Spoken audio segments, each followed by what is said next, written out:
What's up everyone, I'm CallumOnToast, and in today's video I'm going to be showcasing some battles in the Mega Master League submitted to the channel by Stone, who's running a triple buff team this season with Zarude on Energy Ball, Melmetal on Dynamic Punch, and a Shundo Mega Rayquaza, of course, on Dragon Ascent. Now, it is difficult to obtain XLs for Mythicals like Zarude, but this thing seems to be really strong into the current meta, beating 3 of the top 4 Megas in Gyarados, Mewtwo, and Kyogre, and destroying other common picks like Lunala. Now, it does also hard lose to a ton of Pokemon in this meta, and if you try to sim it on PvPoke, it looks absolutely awful. However, you can pretty much expect to see one or several Pokemon weak to Zarude on basically every team, so I believe it's a lot better than the sims would suggest. Now, before we get into the question of the day, I want to give a quick shout out to Joseph Brown 4367, who gifted 20 memberships in my recent live stream. As always, the support is greatly appreciated, and with that being said, let's get into the question of the day. If XL candies weren't so hard to come by, which mythical Pokemon that you've not yet built would you love to power up to level 50?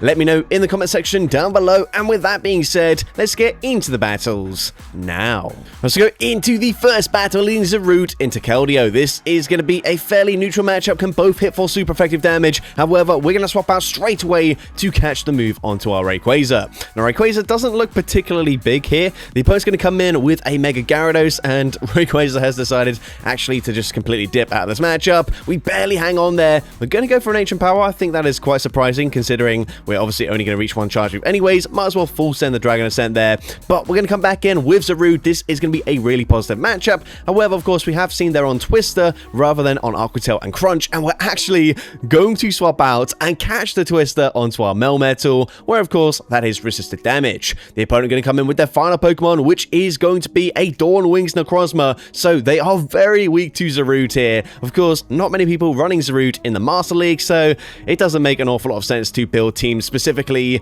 just in case you are going to see a Zarude, but when you are running Zarude, it is very nice to see this. Now, the opponent committing to farm down, we're actually going to bank the energy. I don't mind that play. We do have to potentially respect the move here. They're going to go for a Moongeist Beam. Actually, no, never mind. I'm thinking of Lunala, which has access to Moonblast there.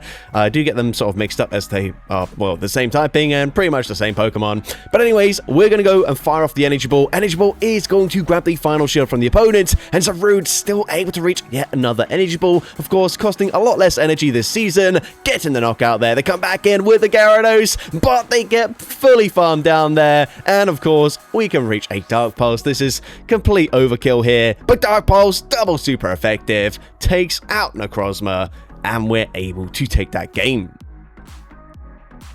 Into the next battle, we're going to see Lunala in the lead. This is going to be a really positive matchup for us. The opponent is going to be swapping out to Zacian, and I have to say this team is very soft to Zacian. We don't really have any positive matchups into this Pokemon, which is quite surprising team building, considering this is going to be the most common Pokemon in this meta. That, of course, is not a Mega Pokemon or a Primal. However, still, we're putting in some work here. The opponent didn't really want to go for a close combat and debuff themselves, so they are going for the more energy, more expensive Behemoth Blade here, which means we can go for Dynamic Punch. We are now going to bank a ton of energy and then swap back into Zarude. Dark Pulse coming through, going to be shielded by the Lunala, and at this point, we do have to respect the damage. The opponent gonna full send the Moonblast. That's fine with us. All shields are now down. We overfarm just a tiny amount here. Fire off the Dark Pulse, get the knockout there. They come back in with a Mega Gyarados, and this is a fine matchup for us. They swap back into Zacian. We're going for Dark Pulse here. Unfortunately, it is resisted damage. However, we can now come in with Mega Rayquaza, and yes, of course, these Dragon Tails, they are triple resisted. We are not going to be able to fully fast move far them down here, but we can farm up a decent amount of energy. Fire off the Ancient Power. Ancient Power is actually going to give us the boost, which unfortunately doesn't help us enough to reach another charge move, but it should be fine. We come back in with the Melmetal, force the energy from the Mega Gyarados as they fire off the Aqua Tail, but actually, we're able to reach a last second Dynamic Punch. Dynamic Punch, big damage. We come in with the Zarude here. Do they have access to Twister? It's just another Aqua Tail, which means Zarude should be able to reach the Energy Ball, able to do exactly that. And of course, super effective damage. It gets the KO from like 12 HP, and we're able to take that game. Into the next battle, we're going to see a Mega Gyarados in the lead, so a great lead matchup for us this time around. We are going to likely no-shield the first charge move here. The opponent is just going to settle for an Aqua Tail, which is fine with us. They're now going to swap out into a Kyurem White, and we're going to go straight for a Dark Pulse. Dark Pulse not going to deal too much damage, but it actually grabs a shield, and now we can come in with the Melmetal. Now, of course, Fusion Flare is going to hit for super effective damage. However, it is non-stab, so we should be able to tank one from full health, and of course, we are resisting the Dragon Breath damage as well. But we fire off the Dynamic Punch, dealing big damage. We're now going to no-shield this. Fusion Flare, gonna do big damage in return. They swap back into Gyarados, but Melmetal, so spammy and super consistent this season with Dynamic Punch, able to reach the charge move there. We come back in with the Zarude, and potentially we could commit to a full farm down. However, Vine Whips unfortunately don't really add up that much, so instead, we do just throw on CMP, losing CMP, but getting the knockout with the Energy Ball. They come back in with the Kyurem, and unfortunately, they do get a very aggressive Dragon Breath farm down. We're probably going to come back in with the Melmetal, just force them to throw some energy. They do overfarm a little bit here, but hopefully they're not going to reach a move into Rayquaza. So we come in with the Rayquaza, and their final Pokemon is going to be Origin Form Palkia. Now, this is just going to be an Aqua Tail, I believe. Aqua Tail is resisted damage there. Of course, it does decent-ish damage, but we can still actually just no-shield once again. Rayquaza committing to a full Dragon Tail farm down, coming out with so much energy. We go for Ancient Power, as Dragon Ascent, of course, would debuff our defense. Ancient Power grabs the final shield. We can go for a Dragon Ascent here. Massive overkill, but it gets the knockout, and we're able to take that game. Into the next battle, we're going to see Keldeo in the lead once again. So this time around, we are going to stay in this matchup, and we're not going to swap out and catch a charge move straight away. Of course, a Secret Sword is going to hit for super effective damage. We are going to go and fire off with an Energy Ball here. This also going to hit for super effective. Going to grab a shield, and now we swap and we catch onto our Rayquaza. Yeah, I am very surprised. Mega Rayquaza's model just doesn't look particularly huge here. Of course, it should be a pretty freaking massive Pokemon. It does also like to just completely disappear off the screen. But anyways, they come in with a Mega Gyarados. This is a fine matchup for us. Of course, Dragon Breaths are hitting full super effective damage. We bait with the Ancient Power. We grab a shield. That's a CMP tie, and we're actually going to use our final shield here. Then just bank the energy, come back in with Zarude, go for that combo play. Energy Ball gets the knockout, and now they come in with Ace. Of course, this is not a great position to be in. All shields are now down, but we do have a slight energy advantage. Energy Ball is not really going to hit very hard whatsoever. It does have a chance to debuff the opponent's defense. However, we don't get it on the first attempt, and we don't get it on the second attempt either. Now, the opponent does not commit to the full farm down. This is quite good for us. Behemoth Blade is going to get the knockout. We come in with a full health Melmetal there, and we are going to go straight for Dynamic Punch. Dynamic Punch doesn't get the knockout there, but we should be able to live a Secret Sword. I am not Melmetal. We're going to go for a full farm down there. Well, spoiler alert, I am not Melmetal. I can't believe I've just revealed that to you guys. We're going to see a Behemoth. What the fuck am I talking about? We're going to go for a Dragon Ascent here. We are going to see the knockout, even resisted damage, and we're able to take that game. Alright, heading into the next battle, seeing a regular submitter to the channel, Mario Plumber, who is typically running XXL Pokemon. Honestly, I can't really tell what the size is in the Master League because I don't really play this too often, but that does look like a pretty big Zacian, if I had to guess.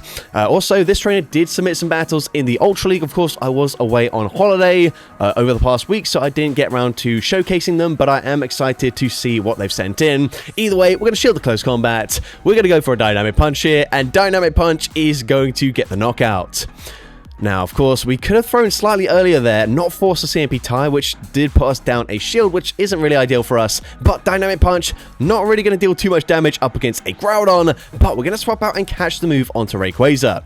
Now, honestly, that seems like a nice catch, but probably should have just come back in with the Rayquaza straight away, because now we are switch locked up against the Gyarados, where Zarude would have a much better time. As you can see, they're on Twister, which is not ideal for us. Again, only reaching one charge move, and we go for the Ancient Power, which is a huge misplay this time around, because they no shield. We could have put them into farm down range for the Zarude, whereas now we're still going to be forced to throw some energy. And of course, Energy Ball, yes, this is super effective damage, but Groudon has super effective coverage here. So the opponent did swap out into the Groudon anyway, so I guess it's not the end of the world. But either way, Energy Ball number 2, going to grab the final shield here, and we have to use our shield. The opponent goes for Fire Punch. Zarude able to outpace here, and of course, if we went and full sent a Dragon Ascent, this would be game over, but they still have amount of health on the Gyarados, and they're able to reach the charge move. Is this a Twister? Yes, it is. It actually doesn't quite get the knockout, but one single Dragon Breath gets the farm down, and we're able to take that game.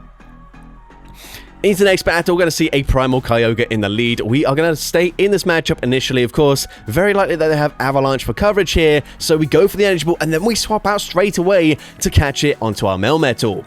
Avalanche, of course, is resisted damage here. They're now going to come in with a Metagross, which does seem to be quite under-leveled here. But either way, we're going to go for a Dynamic Punch. Dynamic Punch is going to be enough damage, it looks like, to two-shot them or come very close to two-shotting them. So we go for the second one. It gets them very low. At this point, we are likely just going to let the Melmetal go down. The opponent baits with a Meteor Mash for some reason, so we come in with a Zarude, hoping to Vine Whip farm them down. Unfortunately, just barely missing out, and we're forced to, of course, tank the move there. But now they're going to come in with an Origin Form Dialga.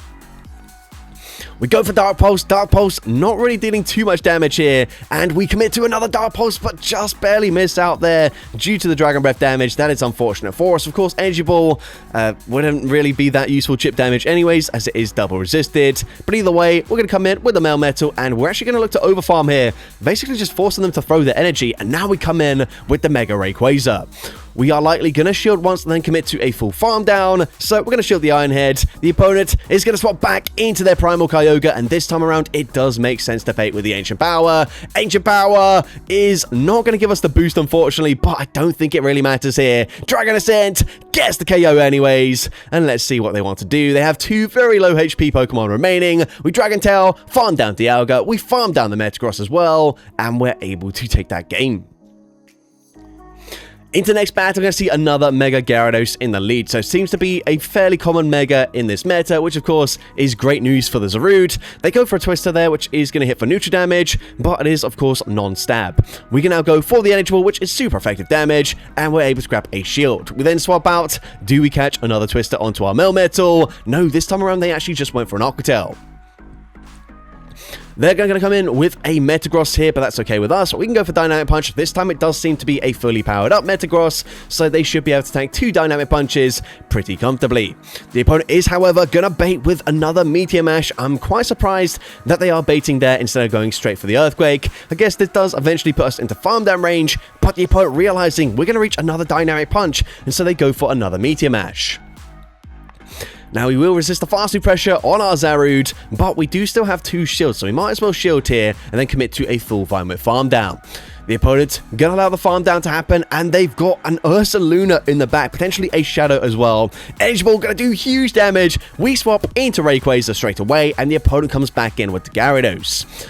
We are going to look to shield here as the opponent is, well, they've already revealed Twister, so it makes a lot of sense to shield. We're going to go for the Ancient Power. Ancient Power from this range probably gets the KO anyways, but now, of course, we don't debuff ourselves, meaning we should just barely live a Twister from this range, and we are able to do exactly that.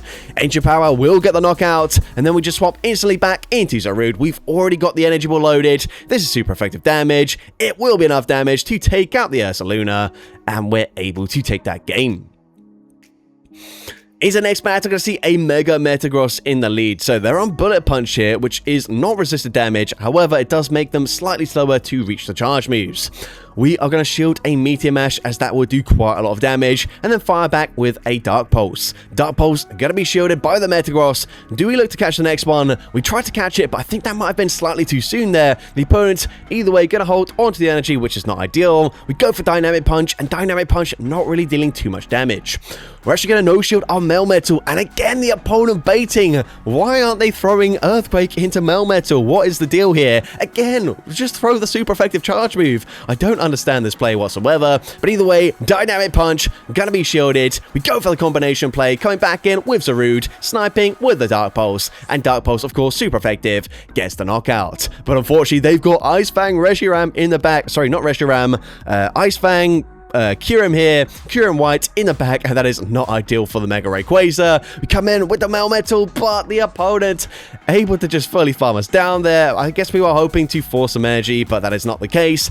And here, I think the opponent might reach back-to-back charge moves, and they do. However, this is just going to be a Fusion Flare. This is resisted damage, and it does not get the knockout. They come in with Palkia, and wait a second here. Mega Rayquaza, Dragon Ascent gets the one-shot, and somehow we're able to take that game.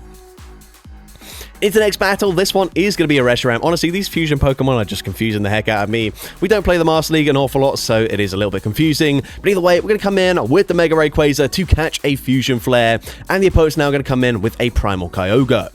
Now here, I don't know if I agree with going for the Ancient Power just because their waterfall damage isn't really adding up and the opponent does actually just no shield there. So yeah, I personally would have just full sent the Dragon Ascent because they're never going to be able to farm us down if we shield up the Avalanche. But I guess now it sets up quite a nice farm for the Zarude, as now we're going to fire off the Energy Ball. Energy Ball is going to be shielded by the opponent. We're then going to swap out and catch the Avalanche onto our Melmetal. So, we are making some very nice catches here. They're going to come back in with the Reshiram, and of course, we've got access to Rock Slide, which is going to hit for super effective damage. And as well, our Zarude has an awful matchup into the Reshiram, so honestly, much better to see it here. We're going to go for the Rock Slide. Rock Slide is going to be no-shielded. It is super effective, and this one should be grabbing a shield here. Otherwise, of course, it will get the knockout. At this point, I'd probably just no shield here as we do have Dark Pulse, and Dark Pulse should get the knockout, but we are actually going to shield. We're going to go for the Rock Slide, and Rock Slide should be getting the KO. Rock Slide does exactly that. They then come in with a Ho-Oh. We can reach the Rock Slide, but the opponent, of course, gonna make the catch there. That was fairly obvious. But either way, Rock Slide gonna get them fairly low. We come in with the Zarude. We get the full farm down. We only go for one Vine Whip and fire off the Dark Pulse. That is not the best timing because, of course, we could have thrown two there. And actually, well, I mean, we get to the Dark Pulse anyways. I guess it's not the end of the world. Dark Pulse, number 2. Gonna get them fairly low, but the opponent committing to the farm down. Actually, if we threw on better timing, maybe we reach a charge move there, but I guess it doesn't really matter too much. Sacred Fire gets the knockout, and unfortunately we lose that game. But into the next battle, we're going to see a Dialga in the lead. So this is going to be a, well, not a great matchup for us, as of course, they are double resisting the grass typing. You see, we tried to swap out there, but the opponent is going to throw just before we're able to do so. So I guess we're just going to look to overfarm here, potentially look to catch the next charge move onto our Melmetal. So Dark Pulse, going to connect, doesn't deal too much damage, and unfortunately, again, you can see we are trying to swap out there, but just not quite timing it perfectly. At this point, we are going to look to overfarm massively. This time around, we are just lagging like crazy. Luckily, we do manage to get that swap out just in the nick of time there, catching the charge move on the 3rd attempt, as the opponent's now going to come in with a Primal Kyogre. This should just be an Avalanche. I guess it could be a Surf as well, but it is the Avalanche. We're now going to go and fire off a Dynamic Punch, which unfortunately, not really going to deal too much damage here, but I guess it is something. This time around, going for Rock Slide, which is going to do, I guess, less damage. Not really sure why we go for Rock Slide here.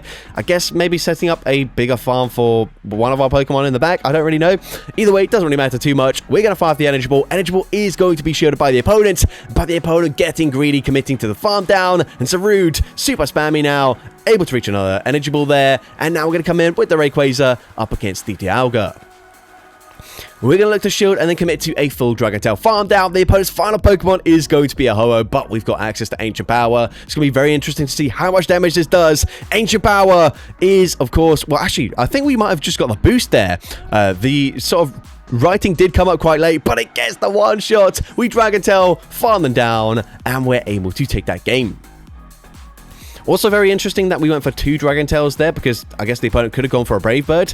But anyways, into the next battle, we are going to see a Landorus in the lead. So a decent matchup for us. The opponent is going to full send the Stone Edge. Technically, I guess they could have Superpower here, but it's very unlikely. With Sandsear Storm, you do want the coverage of the Stone Edge. And here, we are forced into a CMP tie. And unfortunately, we are going to shield, but it is the Sandsear Storm. So we're now going to go for an Undercharge. This will set up quite a nice farm down, but the opponent not going to allow that to happen. Instead, coming in with Dialga. Again, we do not make the catch here. This time around, just fully sacrificing Zarude here. So I guess maybe just unfamiliar with the Dialga counts. Either way, we're going to come in with the Melmetal, and we can now look to go for the Dynamic Punch. This used to be a bit of an awkward matchup for the Melmetal because you would basically just farm up so much energy and wait for the opponent to throw some energy before going for a Superpower, whereas now, of course, there's just no risk in going for Dynamic Punch as it does not drop your attack or your defense. Now they come back in with the Dialga. We're going to go straight for Dynamic Punch here. We've got so much energy. The opponent lets the first one go through, and I quite like this play here. We've, of course, got energy on the Melmetal, but we might as well just come in with the Rayquaza, commit to the farm down, and let's see what the final Pokemon is. It's going to be another Primal Kyogre. So this time around, we are just full sending the Dragon Ascent. It makes a lot of sense. Dragon Ascent is going to connect, and it does huge damage there. So of course, if we baited with the Ancient Power, we probably end up losing this game, whereas now, the opponent is forced to throw straight away. And of course, Melmetal already got the Dynamic Punch loaded. We can throw this immediately, and from this range, whilst it's not going to hit that hard, it will get the knockout, and we're able to take that game. Now going into, I believe, the final battle of this video, leading into a regular Rayquaza here, which is quite interesting to see. We're going to stay in this matchup and then swap out and catch the Charge Move onto our Melmetal. Now they throw it after 5, which is good timing, but also it could have just been a Breaking Swipe, which it is there, which of course, unfortunately, going to debuff our attack, but the opponent just going to settle for a Fire Punch, which, while super effective, is non-stab by the non-primal Groudon, and of course, it's, well, going to force him to throw some more energy here. Either way, we can fire the Dynamic Punch number 2. Unfortunately for us though, we are debuffed. This just really isn't chipping much at all, but we can swap out and catch a Fire Punch onto our Mega Rayquaza. That does hardly any damage whatsoever. They come in with their own Rayquaza, and we're going straight for Ancient Power. Ancient Power going to be shielded by the opponent, and of course our Dragon Tail's absolutely shredding through their HP. We can just safely shield here. Of course, they're going to go for a Breaking Swipe, debuff our attack stat, but we're still very easily able to get the full farm down. They come back in with the Groudon, we go for the combo play, however, unfortunately, not able to click on the Charge Move in time, we're forced into a CMP tie. Energy Ball is going to hit for super effective, it gets the knockout, and their final Pokemon is going to be a Mega Mewtwo. However, unfortunately, they're on counter as the Fast Move, which is hitting very hard, it's super effective, and it does allow them the full farm down. We come in with Melmetal, and the opponent does not commit to the full farm down. That is huge for us because we needed them to throw some energy here. We're coming back in with the Rayquaza, going for Dragon Ascent. Dragon Ascent doesn't get the knockout, but 2 more Dragon Tails narrowly gets the farm down to take that game. So that's going to be it for today's video. If you did enjoy it, please make sure you leave a like, leave a comment letting me know, and as well, don't forget to respond to the question of the day if you haven't done so already. And if you want to see more content like this in the future, make sure you hit that subscribe button and turn on post notifications. That way you'll be notified whenever I upload a new video. Now, if you want to take your support to the next level, you can become a channel member with perks including early access to new videos, shoutouts at the end of each video, custom loyalty badges, and custom emojis to use in the comments of every video. I want to say a massive thank you to everyone that has become a channel member already. Your support is greatly appreciated. And with that being said, thank you so much for watching today's video, and I hope you have a great rest of your day.